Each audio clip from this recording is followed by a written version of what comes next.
अस्सलाम वालेकुम दोस्तों, नदीम अहमद हाजिर है अपने नए ब्लॉग के साथ खट्टी मीठी बातों में। दोस्तों, बहुत ही ज़्यादा तहलका खेज़ खबरें। जी हाँ, 8 इस्लामाबाद के हाई कोर्ट के जजेस को मिले खतूत और जिनमें थी ये ख़तरनाक केमिकल।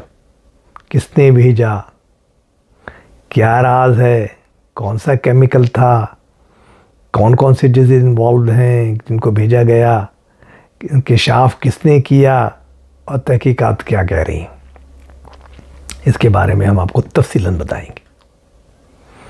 इसके बाद जनाब बुशरा बीबी का बड़ा खौफनाक इल्ज़ाम जो बार बार वो दोहरा रही हैं कि मुझे जहर दिया गया खाने में, और अब तो उन्होंने ये कहा है कि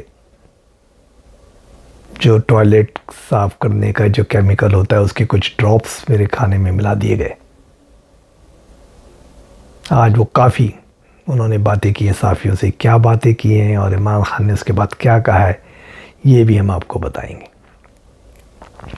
फिर जनाब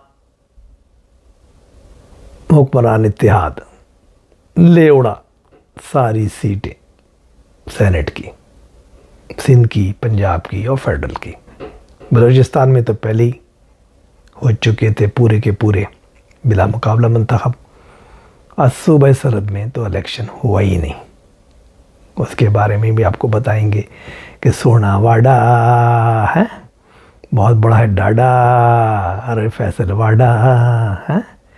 और उसके बाद साइफर केस, जिसकी आज बड़ी ये था कि कुछ न कुछ होगा, लेकिन फिर वो दलाइल अभी तक जारी हैं। तो कल भी डेट पड़ गई है, लेकिन अब इम्कानात थोड़े कम होते जा रहे हैं कि शायद ईद से पहले इसका फ़ैसला हो।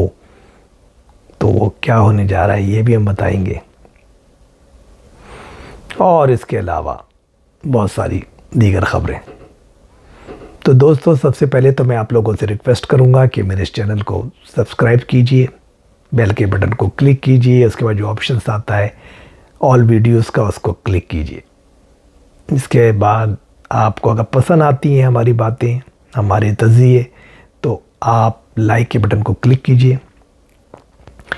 आप जनाब अपने कमेंट्स ज़रूर दीजिए, मुझे कमेंट्स से बहुत फ़ायदा होता है।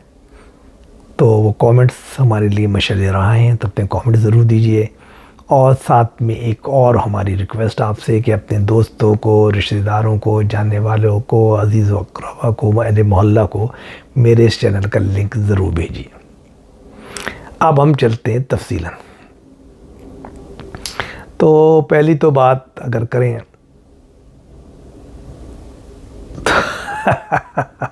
जी, तो पहले बात कर लेते हैं कि साहब साइफर केस की बहुत उम्मीद थी कि आज इसके अंदर फ़ैसला कुछ न कुछ होगा, क्योंकि मुझे उम्मीद ये है, अभी तक कायम तो है लेकिन थोड़ी सी कमज़ोर होती जा रही है मेरी उम्मीद कि ये ईद जो है इमरान खान साहब वो बनी गाला में मनाएंगे, क्योंकि तोशा खाना में तो इनकी मुअत्तल हो गई है सज़ा, और इसके अंदर भी इम्कान यही था कि या तो तख्फ़ उसमें कमी हो जाएगी या मुअत्तल हो जाएगी। लेकिन बहरहाल वो थोड़े दलाइल अभी तक जारी हैं सलमान साहब के, तो उसकी वजह से सलमान राजा जो इनके हैं इमरान खान साहब के वकील, तो वो कल पर भी शायद वो कल जो होगी हियरिंग वो कल पे चली गई है। टाइम कम है, ईद करीब आ रही है, उसके बाद ज़ाहिर है कि वो जिन लोगों ने केस बनाया है उनकी तरफ से भी लोग दलाइल देंगे उनके वकील, तो ये थोड़ा सा मामला लेट होता जा रहा है। अब चांसेस यही हैं कि 70% तो ईद के बाद ही इसके बारे में फ़ैसला होगा। तो देखिए कोई चमत्कार ना हो जाए बीच में तो ये एक तो ये कहानी। और उसके बाद इलेक्शन हुए सेनेट के, तो पहले पंजाब में, फेडरल गवर्नमेंट में और सिंध के अंदर। बलूचिस्तान में तो जैसे आपको पता ही है कि पहले तमामी लोग जो है ना वो बिला मुकाबला मंतखब हो गए, लिहाजा वहाँ कोई इलेक्शन नहीं हुआ था। KPK में बैन कर से रोक दिए, पोस्टपोन कर दिया इलेक्शन कमीशन ने कि भाई जब तक जो लोग हैं जो कि ख़वातीन की नशिस्त वगैरह पे जिनको सीटें मिली हैं पार्टीज़ को और उन लोगों को हल्फ नहीं उठवाया जाएगा जब तक इलेक्शन नहीं होंगे। तो अब ये तो मामला लंबा चला गया कि उन्होंने उसको गैर मुअय्यना मुद्दत के लिए मुलतवी किया है। जब तक कि उस पर कोर्ट कूदेंगी, कौन कौन कूदेगा, क्या फ़ैसला होगा, तो लेट्स सी, तो वो तो लंबे चले गए।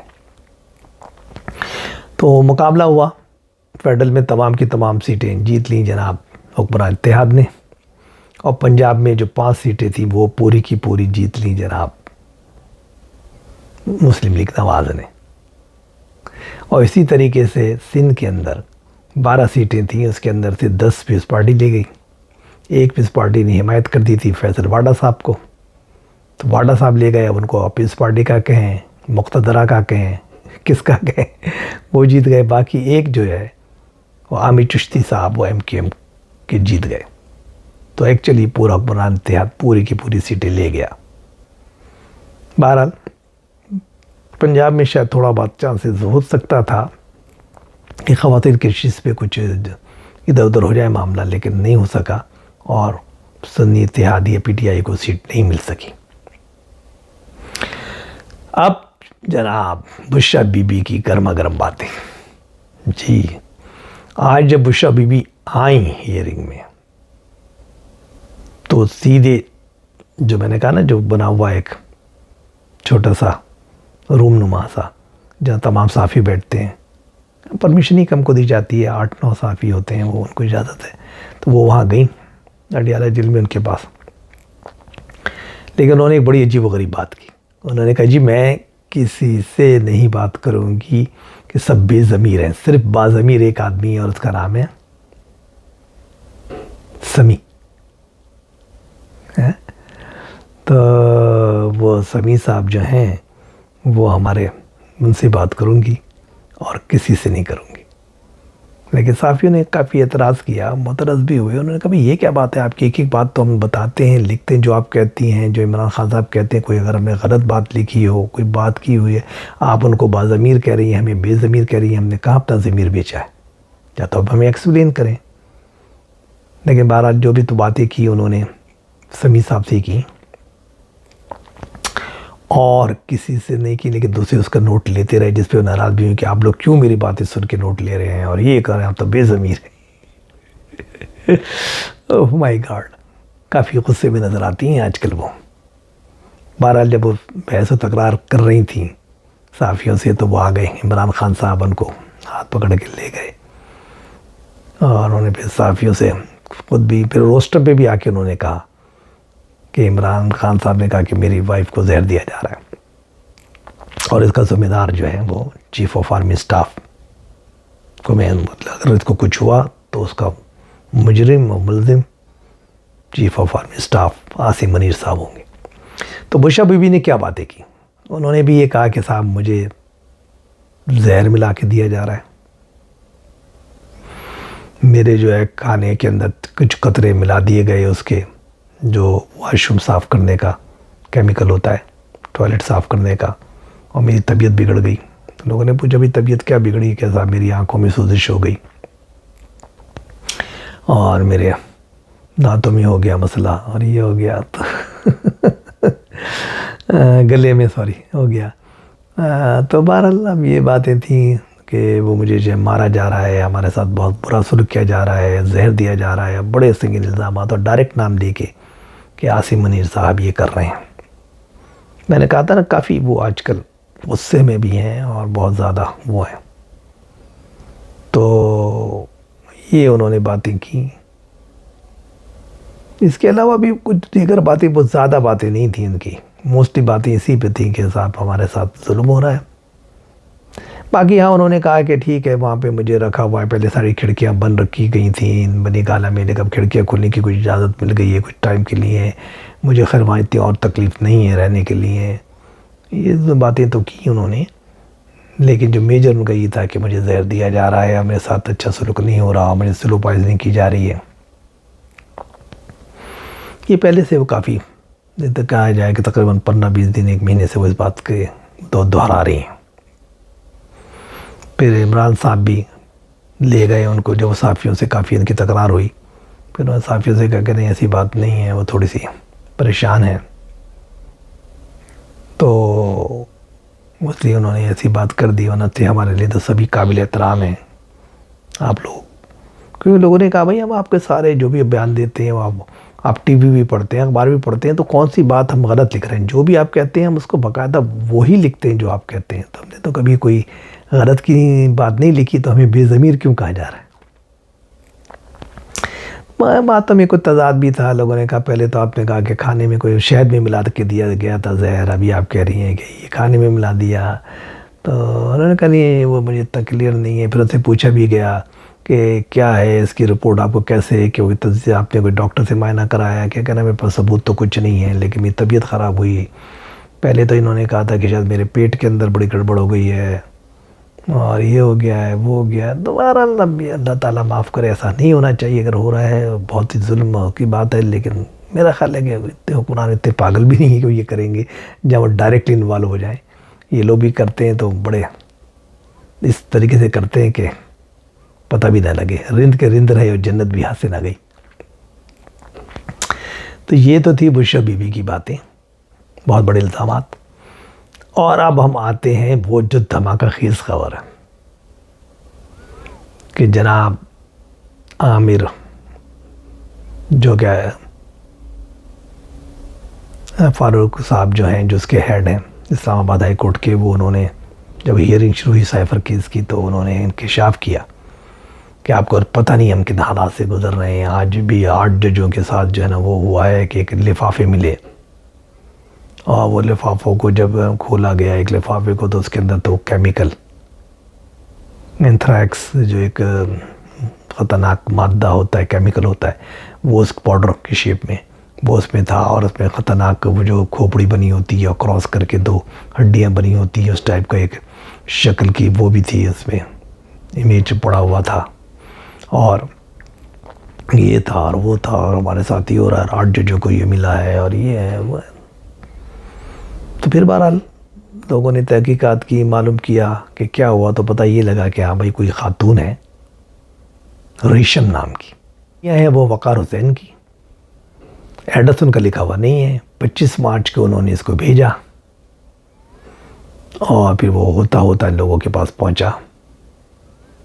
अब ये क्या चीज़ है, ये बात समझ नहीं आई कि वो खातून कौन है। अब खैर बहरहाल वो तमाम लोग पहुंच गए जो भी चीज़ों को चेक करते हैं।